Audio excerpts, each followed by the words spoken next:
Yeah. To all the ladies in the house. Another day in the ghetto. But look outside and I'm already upset, yo. It look about 102. It's a Saturday and Biggie ain't got nothing to do.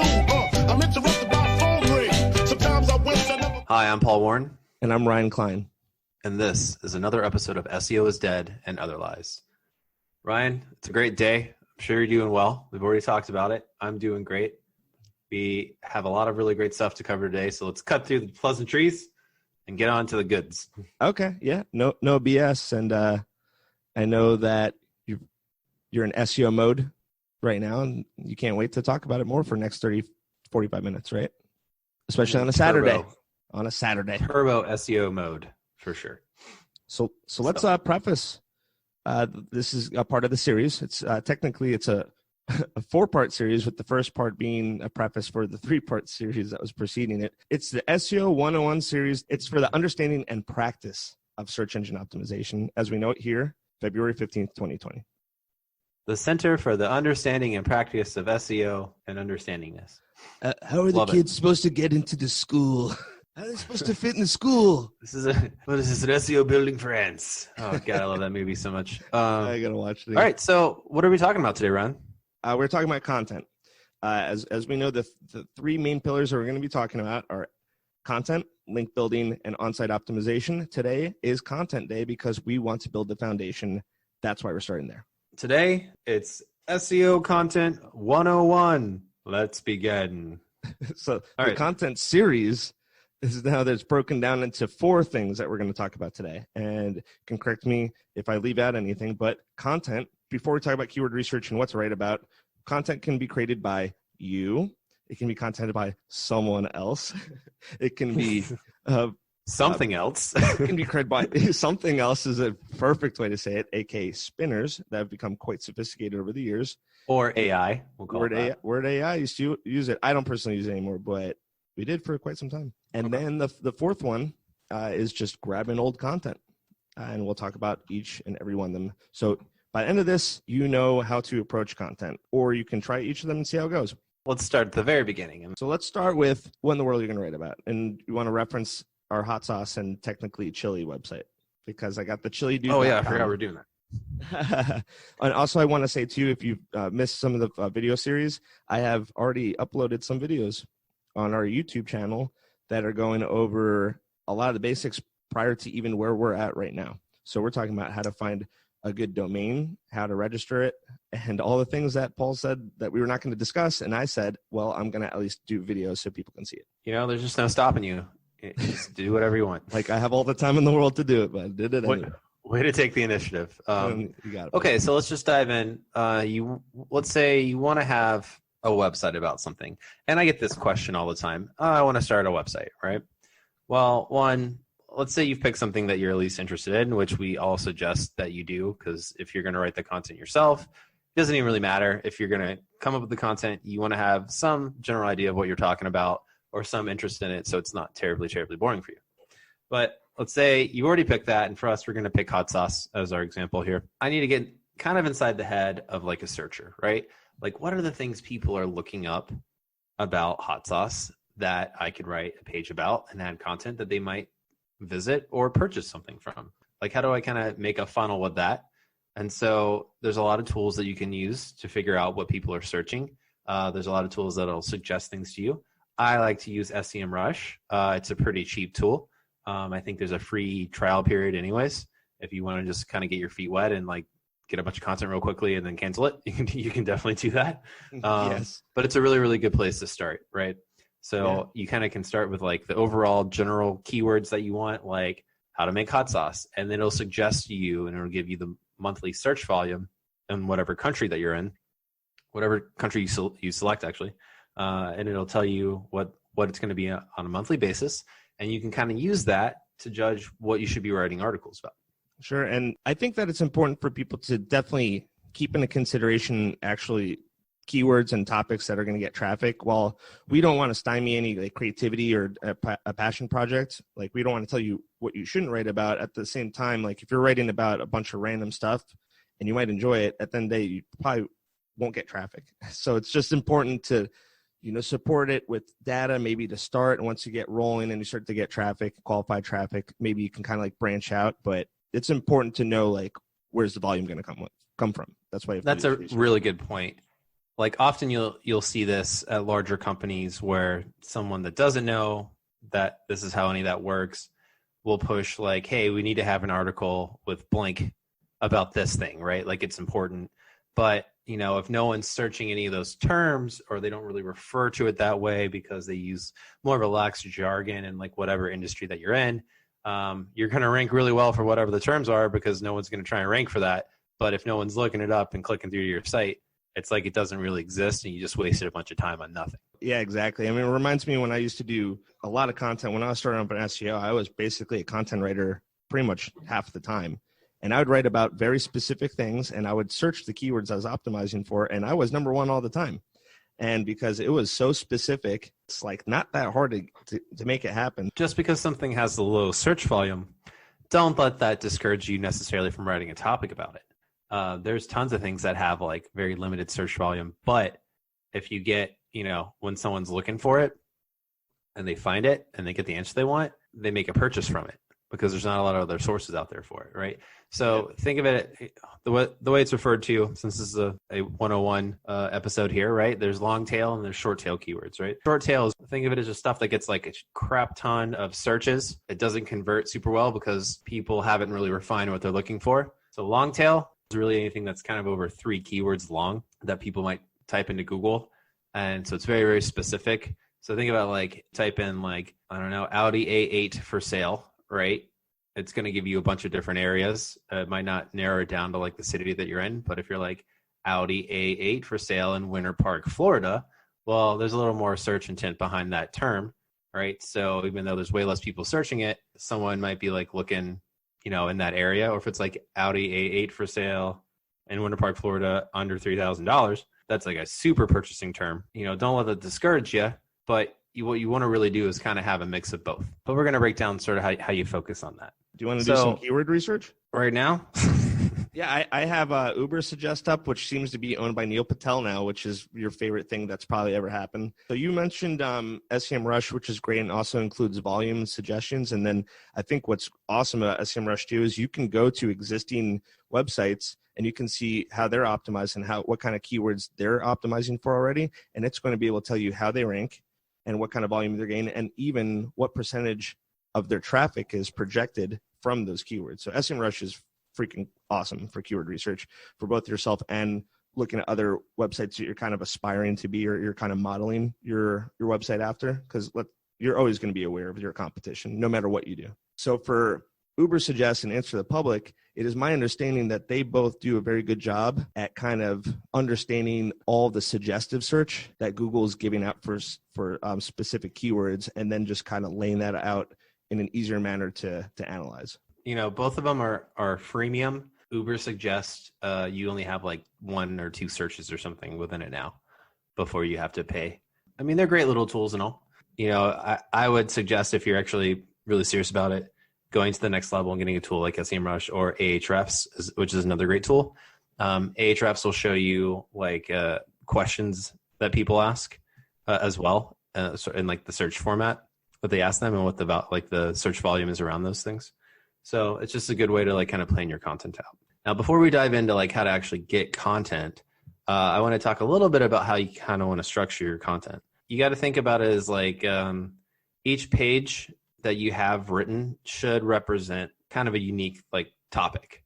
And then other pages can be like subsections that sort of like break off from that topic that can be very specific about it. What you don't want to do is like have one page with like everything on there about that. Just because 1, Google only crawls so many keywords and so much stuff on a page anyways. But 2, think about like your user, like how much are you going to invest in like reading like an 8,000 word page, right? It's just like a lot to scroll through to find like what you're looking for. So you kind of got to keep in mind like people's attention spans are like kind of short, especially when it comes with like looking up information on the internet, and they'll move on to like the next website very, very quickly to find what they're looking for like right away. Like a great way to sort of describe that and think about it is like, if you've ever been on YouTube and looked up like how to like videos about stuff, and if you look that up, you probably immediately look at like the length of video for each of those before you click on it. And if something's like 15 minutes and it's like, you know, not like a 15-minute thing I'm trying to fix, you know, it's only like a couple of minutes or something, I really don't want to click on that, right? Like I want like the information when I want as quickly as humanly possible. So sort of think about that when you're approaching like writing articles.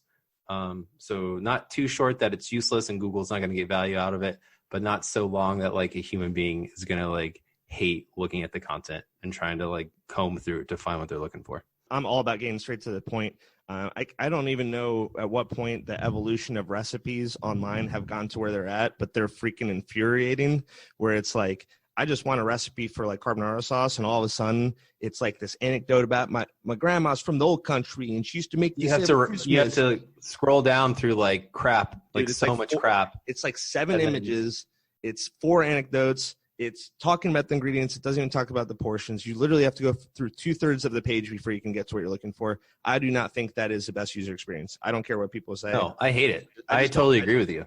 I don't understand it. I think that like that's one of the victims of like Google updates, where they've written more and more content to try to like appease the algorithm. Yeah, I blame mommy blogs, and then therefore I blame mommies. I blame you, mommy, for making this really tough for us to just get to. You did it. You finally blamed your mother. You did it. My mom's a big listener, you know, and so is yours. So I blame the mamas. That's at least 90% of our downloads. So I love you, Mom. Thanks a lot. I'm going to put that out there. I don't want to get too far off, but I definitely want to make a point of like the actual topics and kind of just like honing in on them. And then sometimes you're going to be talking about multiple topics on a page, because if you find like a question that you can answer no matter what in like 150 words, it shouldn't really be a page just 150 words. So there are going to be times where you're in like a long form article or a page about, you know, 3 or 4 topics, and you can optimize accordingly. And so, for example, I'm looking at Answer the Public's hot sauce. I'm seeing a lot of great questions. It has 171 questions, and most of these are just like, this is amazing content fodder right here. It says, what hot sauce is gluten-free? Great. I never thought about that. What hot sauce is keto? What hot sauce is keto-friendly? Which hot sauce is good for you? Yeah. So you can start talking about like, what are the dietary influences or aspects of hot sauce? It wouldn't just be like, is it keto-friendly? That's kind of specific, but keto, gluten, sodium, like that's all like one cohesive topic. Yeah, absolutely. I think, you know, one way to visualize it, it's sort of like spokes on like a wheel. So think about it as like you have one kind of main subject, like a short tail keyword that's like kind of encompassing, and then smaller articles sort of branch out from that, right? So you could be talking about all these different hot sauces and stuff and how keto is like a big thing. And then you can link from that to an article that's specifically about keto, has some recipes and stuff in there. And so just think of it as like kind of things that just branch off logically. If there's enough content to write a page that's like 500 words and it's like useful, then you should probably write a page for it. And then one thing also for consideration, this is something I've seen a trend in content that's really taken off. I think in the past few years, like I have just like seen this much more than ever, and even Answer the Public has it, is comparisons. So now I'm seeing way more like verses than I've ever seen before, like popping up in like searches and keywords with volume and Search Console, like hot sauce versus salsa, hot sauce versus pepper sauce, hot sauce versus buffalo sauce. Like people search comparatively more in the past few years than I've seen before that. And I think that might even come to play with like voice search too, you know, to tie that in. Yeah. And so going to voice search too, pages that are just like questions and answers do really well in voice search. There's a different markup for it. All that means is like a different like little bit of code that you can put on the back end of your site that tells Google it's a question and that this is the answer for it. It tells other things too. So if you have like an Amazon Alexa and you just ask it a question, it's coming through like the internet. It's like its own databases that it's crawled to like find that answer. So, you know, that's an entirely different type of content, but where you can have kind of related but unrelated subjects all at the same time, like a related topic, but like subjects that could be unrelated about it within that topic, right? Yeah, so, we're talking about succinct answers to things. We're talking about the attention span of people decreasing less than a goldfish. Now amoeba. We're talking about amoebas now, not even goldfish. Yeah. So like think about like guidelines for making hot sauce.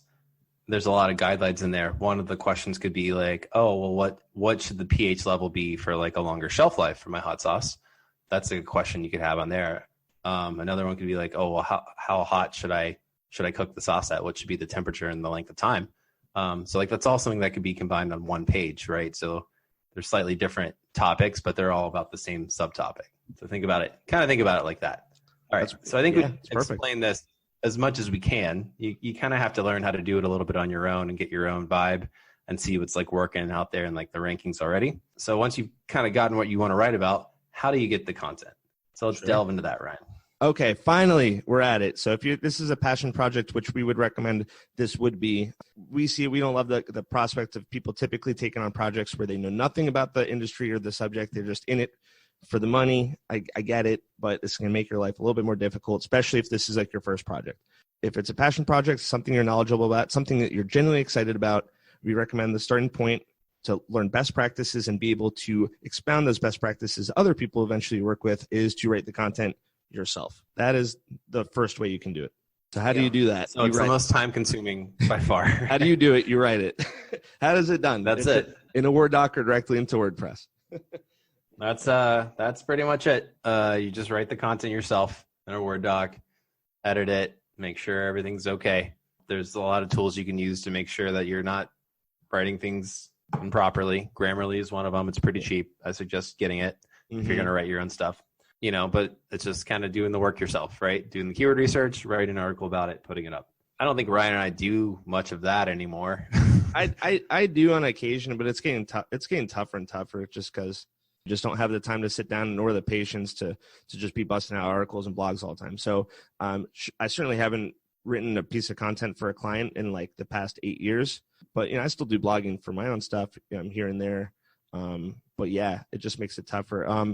And another way you can kind of create content too is if you just absolutely hate writing, especially for clients when I work with lawyers and their time is so finite and they can't set aside time to write, blogs about, God knows what. Sometimes I'll suggest maybe even doing videos so we can repurpose that. If you're out and about taking a walk, you want to do like a voice memo. There's plenty of transcription services that can transcribe things that are off the top of your head into text that you can use.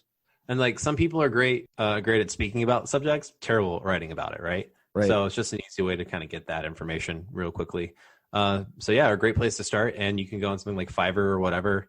Actually, I think it's built in within Google's, not Google Sheets, what's the Google Docs? It will translate the spoken word into written word as you're saying it. So that's a really free, easy thing that you can use. Yeah, you can do it on Fiverr. We actually like using Rev. We haven't transcribed something in a bit, but they're pretty spot on. In addition to that, like if you write very stream of consciousness like me and then you don't want to edit it afterwards, you could possibly find someone to edit your work also on Fiverr. And then we'll talk about editing it as well when we talk about the next way you can get your content, which would be to essentially outsource it. So if you're outsourcing your content, which if you're doing anything to a medium-sized amount of content, I would suggest doing this. There's a ton of resources. The most used one, I think, is going to be Upwork. It's a great website. There's just tens of thousands of contractors on there that do all kinds of different services, SEO included, but writing is one of them. And you can kind of set your jobs based on the length of time it's going to, like you can pay by the hour. You can pay a set amount like for like per article if you want. You can give bonuses if they do a really good job. There's different pricing levels depending on like the writer and the experience that they have. But it's all really easy to manage. And what's great about it is it goes into sort of a holding account until everything's approved between you and like the contractor at the end of it. So if they've done a really poor job or they stole a bunch of the content and they just gave you something that's completely plagiarized, you don't have to give them your money if you're not happy with it. And Upwork really tends to side with the people that are posting the jobs over like the actual contractors on there. Yeah. So it's a good way to like safely do it. Well, Upwork's great because you can actually put like the face on the writer too. And a lot of other places where you kind of just buy blogs or articles, it's just coming from a random pool of writers. You don't really know them. The great thing about Upwork is they're kind of like contractors, working with you. They're not really working for you. You can work with someone. I've had plenty of situations. I work with someone for like 6 months and then they just are like, I'm done. They just quit. And then you never hear from them ever again. because, they're contractors and they can do technically whatever they want. But Yeah. in the meantime, you build relationships with them that typically correspond with them on Upwork itself or Skype. They tend to pick up on your feedback. You can develop them to write more in line with like your tone and style. Like Paul was saying, there's tens of thousands of them, meaning that even if you like are talking about hot sauce, like I wonder if someone can write like really expertly on hot sauce. It's like, yeah, you're going to search by keywords, and then you'll realize that there are people on there that can write about food. They're food bloggers. They're talking about like e-commerce. People will write about anything on there. And Yeah, sometimes sometimes they're in the States if you prefer that. You can set the country that they're in as well. Like, and if they're native English speakers, if you need something written in a different language, you can find people on there that'll do that for you just fine. It's an invaluable resource. It used to be called Odesk back in the day, and then it merged with another company and it became what it is today. Yeah, it was Odesk, and was there one other? Yeah, it was something else, but check it out, Upwork. I can't recommend it enough. I'm not getting any money from Upwork for saying this. I just generally use it and I love it. So check it out. Losing money. Yeah. Losing money on it. Upwork really is great. You can get writers like you're saying, also probably maybe per article or hourly. It all depends. So yeah, definitely check that out. Yeah. There's different ways of paying for content. It's going to be per hour, per article, and then per word. So Upwork, being that it's for pretty much any freelancer you can imagine, we've used it for developers and VAs and SEOs and content writers. So it's always going to be hourly or project basis. So there are more places that are specifically for writers, one of which that I don't personally use as much anymore because the quality isn't there for me anymore. But I did use TextBroker for a long, long time, and that's per word. There's also a bunch of like one-off SEO service websites like Legit or Conquer that you can go to and have things written very cheaply. I don't know how much of it's written by a human, but you can have stuff done on there if you kind of want some unique stuff done. There's going to be varying price points. For me, for a 500-word article, if it's not something that's highly technical, I usually shoot for a budget of like $30 for an article. That's like the level of writer that I want. So they're going to be like a natural English speaker, probably have like a college education, and it usually takes around 1 to 2 days to like turn out an article or something like that. Yeah, I can definitely speak on like the prices being for different quality levels. So if you go on like TextBroker and you want something that's probably going to need some editing and isn't going to really hit the topic on point like you expect, you're probably going to spend about $10 or $15. Once you start really getting where you don't have to make edits or give too much feedback, $30 sounds pretty reasonable. And then one last place I know a lot of agencies use to talk about sometimes pretty complex things, but you're talking about writers that are thoroughly vetted, thoroughly tested, pretty outstanding articles, is Verblio. But you're looking at closer to $60 to $100 per article. And think about this too, the more technical subject matter. So if you're talking about like something financial trading, that's someone kind of needs actual experience to talk about it like educatedly. Is that a word? Educatedly? I don't think so. Sure. Talk about it well. You are going to have to pay a lot more for it. So, it's definitely you pay what you get for it. Like you can get a $5 article, but it's going to be trash. And it might even be plagiarized, which we'll be talking about at some point. Yeah. Well, let's just dive right into that right now. So let's say you've gotten, a bunch of articles back from a writer and they all look great, right? But what you want to do is you want to go one step further and you want to check that to see if they've stolen it. I believe that the standard, at least in my circles, is Copyscape. Copyscape is a great tool. I think it's free for the most part, right? I pay for it. I do such huge chunks of content at a time. Yeah. That we're doing bulk, and we're not typically doing bulk for content from freelancers and in-house at all. We're doing it for other content that we're also going to kind of mention in a little bit. One cool thing that Copyscape does too is that we use it. There's a way for it to pull in an entire sitemap for a website, and it'll pull all the links from the sitemap all at once, and it can basically do a plagiarism check for an entire website pretty easily. You might be asking yourself, well, why would I even care about any of this at all? Well, one, you can get sued if you steal other people's content, more so for images than anything else I've seen. But it's still something you want to be cognizant of stealing other people's content. Like they tend to not be very, very happy about that. And number two, it usually won't rank well at all. And you can get Google penalties from that. And so if you think you want to build your whole website by just copying other people's pages, but then giving them attribution like source and linking to them, like, sure, I guess technically that's fine, but those pages will never rank for crap because you're not the original author. You're not going to do well. It's just organically it's not going to rank for anything. Google knows better than that. They know that, like, yeah, sometimes content is like lifted and put here and there, but they're just not going to award like anything to that page whatsoever from an authority standpoint. Let's talk about another way of doing this. And this is kind of important if maybe you have a giant website with thousands of pages and they're like pages, directory pages, right? You don't want to pay a writer to do it, you know? So there's a lot of ways to automate that process and to do it through AI tools and like content spinning. So there's a ton of tools out there. I don't know if I'm comfortable even just suggesting one just because there's like so many. Ryan, what were some of the ones that you used in the past? Really, I used about 3 in the past that were pretty terrible until I got to Word AI. I don't spin anymore. I did in the past. It's been a while, but Word AI was pretty good. Word AI is, I feel like it's almost the standard. All of these tools, and they work with varying degrees of quality. What they do is you put in keywords that you want, and then it searches through the internet for different websites, and it pulls in content that they have about it, and then it arranges it in such a way that it reads like a normal article was like written. You know, there's a ton of them, and then it'll spin that information.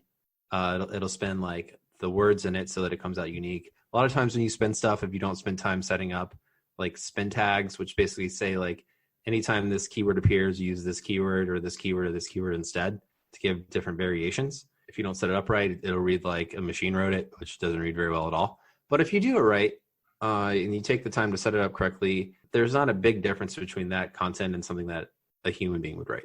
Yeah, I don't think there's ever a substitute for a person because the spinner is a lot of like rearranging the sentence in a different way. Instead of like, you know, my dad went to the store, it will be like, the store is where my dad's going. Do you know what I mean? Like, yeah, kind of how it'll be structured.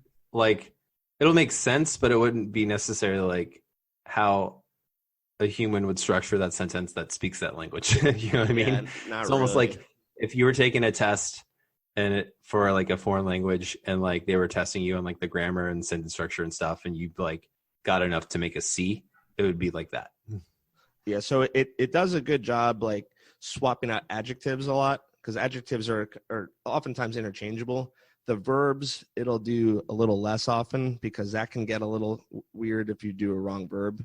So you remember one time it was killed and then it was murdered, which is that's not an appropriate switching out of a verb because killed can be by anything and murdered. I think it's specifically a human being killing another human being, which is kind of like implying something very specific. So verbs, not as much. And then I think it tries to avoid nouns as much as possible. So one of the tools that I've used in the past for this is called Content Machine with a K for the content at the beginning. It's a pretty cheap way. I mean, you got to understand you can create a lot of content in a really, really short amount of time. I'm talking about like a minute. You can create like a 500 or 600 word article with the keywords that you want in it in like less than a minute. And then you can take that article and you can put in the spin tags that you want, and you can create, 20 other articles off of that topic very, very quickly. So, for like the price of maybe like $40 a month, you can make almost unlimited content that's going to be unique. It's not always going to read well, but you'll be able to have it.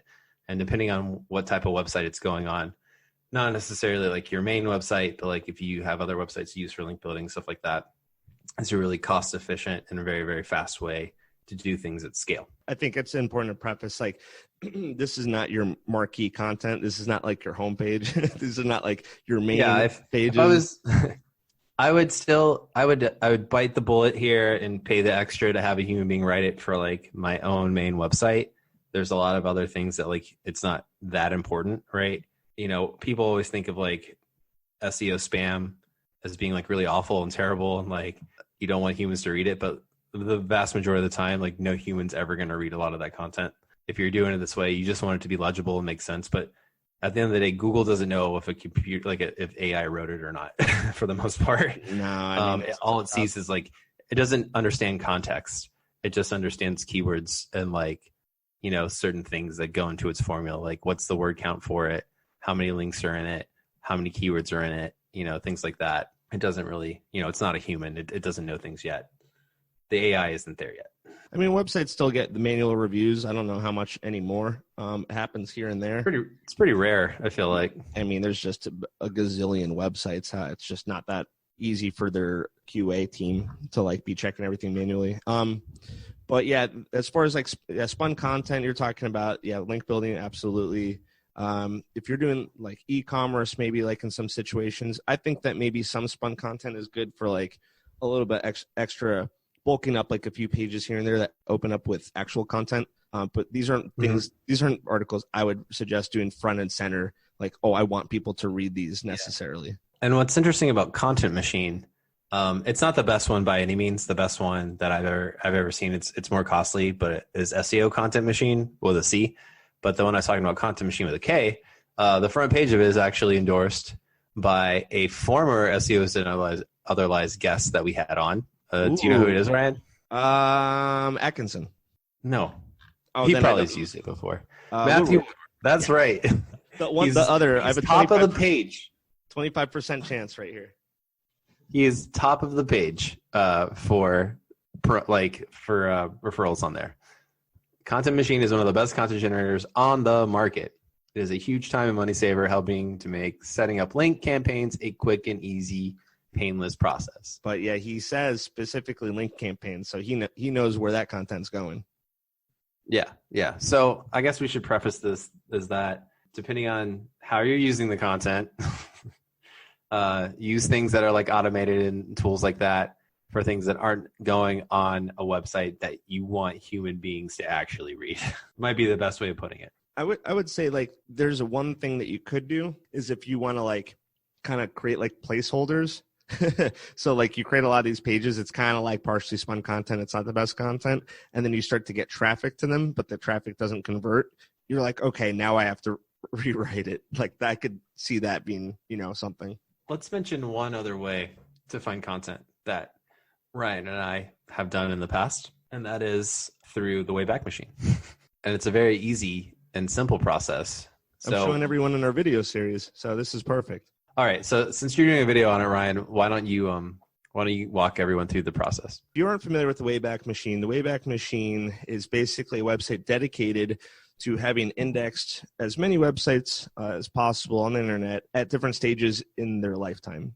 So basically, you can go on Wayback, put in a URL, and it's going to have basically timestamps of that website periodically since its existence. A natural, I don't really know its background. I don't know if it's a not-for-profit or what the angle is. It's like Wikipedia, But basically, you're able to go there and you're able to pull up websites that existed 5, 10, 15 years ago, may not exist to this day, and basically navigate through that website as it existed maybe in like 2001, 2007, and just go through it and see what it was like when it was built in crappy HTML at the time. But there's just content that still sits on there. They wrote articles and pages and blogs back in the day, and they're not really being used, and you can repurpose them and you can revitalize it for your own use. Yeah, and it's not actually live on a website anymore this way at all, so there's no penalties from that.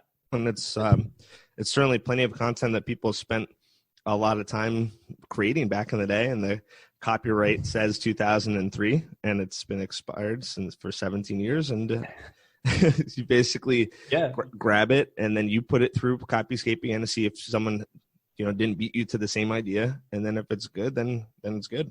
Yeah, so it's honestly the easiest way to find content because it's already written and you don't have to write it yourself, and it's very easy to find.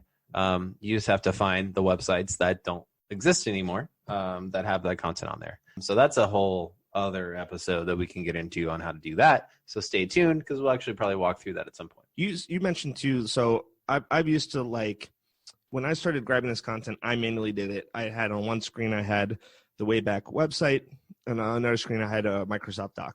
Once I got sick of doing it myself, I outsourced it to my friends overseas, and then they've been compiling hundreds and hundreds of articles. But Paul, you're also aware of a way that we can approach it where you don't need a human being to do it at all. You can just scrape it when you give it the appropriate URLs, right? That's correct. Actually, there's tools that you can use right now that'll scrape it based on keywords, and it looks to see if the URL's still existing and stuff too. One of the tools I use for that actually is SEO Content Machine. That's actually built into it, so you can do that really easily.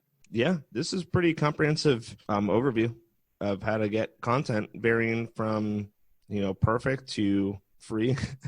Now it's going to complain about free content, but yeah, this should definitely set you up to have hundreds, if not thousands, of blogs and articles and pages for your website in a relatively painless amount of time and costs that you may incur for this kind of project. Yeah, I think we've covered pretty much everything we wanted to do on this episode. But I'm excited for the next episode because I think we're going to be talking about link building. We're going to be talking about basic link building, though, not basic link, not the crazy, well, not the outreach. I'm not going to give the super advanced. Like, I'll let you know about it. I'm not going to tell you how to do it, but we'll give you some knowledge, at least that this is a thing that exists out there for link building. Anyways, but we'll give you the Google way of doing it, which actually I guess the Google way of doing it is to not make any links ever. Now that I think about it. Oh no, it has to be all natural. It's the Yelp way. Google's inspired by Yelp. Yelp is don't ever solicit for a review. You should be able to get them all on your own, which would probably all amount to being just a bunch of negative reviews. So just let it happen. Same with Google, just a bunch of definitely. ones. I hope our listeners got something useful out of this. We haven't really done like an SEO 101 podcast in a while, but things always change. And SEO sometimes by the day. So, but this should at least set you up for success if you're starting here in 2020 doing SEO for the first time. Yeah, hopefully it's a good refresher for our loyal listeners that have been listening since May of 2018. Yeah, we're going to be, before we know it, it'll be 2 years. Hopefully we have my gosh, a lot to show for it. Yeah, yep. Yeah. But, we also want to thank all of our listeners out there. We really appreciate you guys tuning in. If you have any questions at all, we love answering questions from listeners. You can hit us up at SEO is dead and other lies at gmail.com. We respond to that pretty quickly. I check that multiple times a day. You can also leave a comment on our YouTube channel, which is also SEO is dead and other lies or at YouTube, whatever it is. Just go to YouTube and type that in. You'll find it. Yeah. And then we also have like a pretty active Facebook. So if you leave us a message on there, I'll get back to you pretty quickly as well. But we love hearing from you guys. If you're interested in being on, you have a unique story you want to talk about or something in the SEO industry you think you could share with other listeners out there, we're happy to talk to you about that as well. And be sure to like, share, and subscribe anywhere that you see SEO is dead and other lies. And you know what? If you're writing an article about the top 10 SEO while podcasts, you're at it, damn it, you put us in there. And then leave a review. We could use a couple more. We'd appreciate it while we're at it. While we're doing things for us, when we're doing all this work for you guys, hook it up, right? Yeah, we got a positive one just the other day, and I appreciated that. It was very that was like the first thing you texted me today. You said, "Dude, we got a review. It was really good." We got a positive review on Apple Podcasts, but we really appreciate our listeners, and we don't want to ever really have sponsorships or anything like that. We want to keep this content like free and useful just because we're not working for the man. No, never have, never will. That's really our goal, is just to provide good stuff for like the community out there for you guys to use and help your rankings. So we appreciate all you guys. Yeah. And then absolutely. I mean, that can be exemplified more than the visual component that's being put together in YouTube to support all this content as well that we're doing in the podcast. Yeah. Actually, I think we might go to a video. I think we might go to a video podcast format in the future. Because you like Rogan a lot and he's a cool dude. Yeah. I'm just trying to be Joe Rogan. I'm just trying to be one of the first podcasts of all time. All right. Well, thank you guys so much for listening, and be sure to tune in for the next episode. We're going to be covering SEO link building 101. Nice. And giving you a lot of useful tips. Yep. Looking forward to it. Right. Well, thank you so much. I'm Paul Warren. I'm Ryan Klein. And this has been another episode of SEO is Dead and Other Lies. Bye. Bye. Bye.